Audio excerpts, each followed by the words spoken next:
నమస్తే, welcome to Sakshi sports. నేను మీ కృష్ణబాల. ఐపీఎల్లో లక్నో సూపర్ జైంట్స్ పరిస్థితి అగమ్య గోచరంగా మారింది. ఆదివారం కోల్కతా నైట్ రైడర్స్తో జరిగిన ఉత్కంఠభరిత పోరులో లక్నో సూపర్ ఓవర్లో పరాజయం పాలైంది. ఈ ఓటమికి కెప్టెన్ రిషబ్ పంత్ తీసుకున్న వివాదాస్పద నిర్ణయాలే కారణమని అభిమానులు సోషల్ మీడియాలో నిప్పులు చెరుగుతున్నారు. తాజాగా సోమవారం ముంబై ఇండియన్స్ చేతిలోనూ ఓటమి పాలైంది. ఏక్నా స్టేడియం వేదికగా జరిగిన మ్యాచ్లో లక్నో సూపర్ జైంట్స్ గెలిచే అవకాశాలను చేజేతులా జారవిడ్చుకుంది. టాస్ గెలిచి బౌలింగ్ ఎంచుకున్న పంత్ తొలుత కేకేఆర్ను కట్టడి చేసినప్పటికీ చివరి ఓవర్లో తడబడ్డాడు.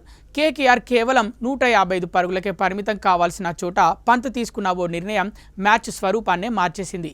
చివరి ఓవర్లో అనుభవం లేని దిగ్విజయ్ రాఠీకి బౌలింగ్ ఇవ్వడం పంత్ చేసిన అతిపెద్ద తప్పిదంగా మారింది. ఈ అవకాశాన్ని వాడుకున్న రింకు సింగ్ వరుసగా 4 సిక్సర్లు బాది స్కోర్ బోర్డును పరుగులు పెట్టించాడు. దీనివల్ల కేకేఆర్ గౌరవప్రదమైన స్కోర్ సాధించగలిగింది. ఒకవేళ అక్కడ పంత్ సరైన బౌలర్ను వాడి ఉంటే కేకేఆర్ మరో 20 పరుగులు తక్కువకే పరిమితమయ్యేది. బ్యాటింగ్లోనూ పంత్ తన మార్కు హిట్టింగ్ ప్రదర్శించలేకపోయాడు.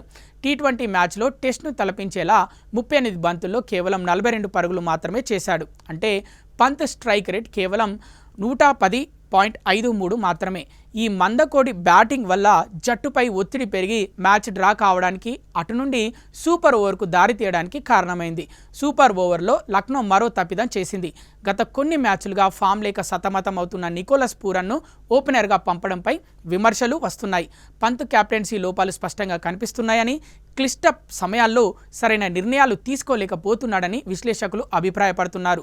ప్రస్తుతం లక్నో సూపర్ జైంట్స్ పాయింట్ల పట్టికలో అట్టడుగు స్థానంలో ఉండటంతో ఫ్యాన్స్ ఆగ్రహం కట్టలు తెంచుకుంది. నీలాంటోడికి 27 కోట్లు ఇచ్చే బదులు వైభవ్ సూర్యవంశీ వంటి విధ్వంసకర ఆటగాడికి 50 కోట్లు ఇచ్చినా తక్కువే అంటూ నెటిజన్లు ఘాటుగా కామెంట్ చేస్తున్నారు. 27 కోట్ల భారీ రెమ్యునరేషన్ తీసుకుంటూ జట్టును చివరి స్థానంలో ఉంచడంపై అభిమానులు మండిపడుతున్నారు. వరుస ఓటములతో లక్నో ప్లేఆఫ్స్ రేస్లో చాలా వెనుకబడిపోయింది. అటు బ్యాటర్గా, ఇటు కెప్టెన్గా విఫలమవుతున్న పంత్ రాబోయే మ్యాచ్లోనైనా తన తప్పుల్ని సరిదిద్దుకొని జట్టును గెలిపిస్తాడో లేదో చూడాలి. సాక్షి టీవీ ప్రసారాలను నిలిపివేయడం చట్టరీత్యా నేరం. సాక్షి టీవీ ప్రసారాల కోసం మీ స్థానిక కేబుల్ ఆపరేటర్ని వెంటనే సంప్రదించండి. డిటిహెచ్లో, ఇంటర్నెట్లో కూడా సాక్షి టీవీ ప్రసారాలను వీక్షించవచ్చు.